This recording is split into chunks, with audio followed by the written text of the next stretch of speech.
Dneska môžeme spraviť filety z morského vlka na citrónovej omáčke. Papír aj bude k tomu.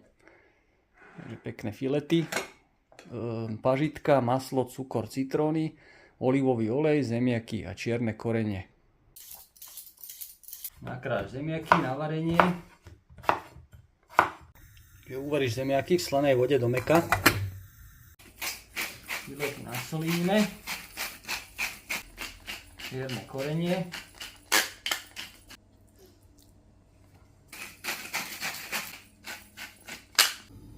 Oliváč na panvicu rozpáliť. Až pekne na kožu. Musíš tie filety takto pritlačiť, aby sa koža pekne opiekla rovnomerne. Oni sa začnú tak stáčať.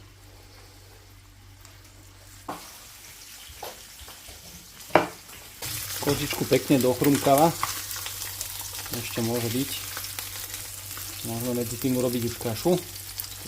Môžeme scediť zemiaky. Trošku vody si odložíš, keď bolo treba. V nejakom malom hrnci roztopíme maslo s olivovým olejom. Filety už môžeme otočiť.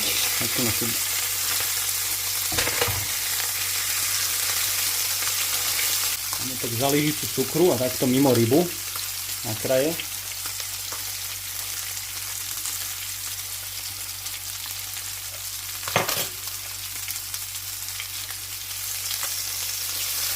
Citrón.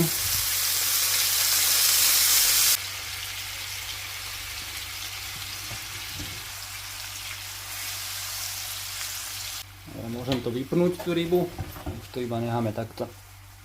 Sa dorobí. Do zemiakov vylejem to maslo rozpustené s olivovým olejom. Ja mám takýto šľahač na zemiakovú kašu.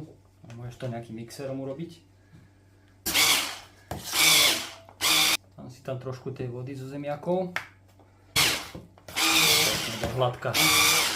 Ešte nasekám pažitku. Dáš pažitku. Poleješ omáčkou.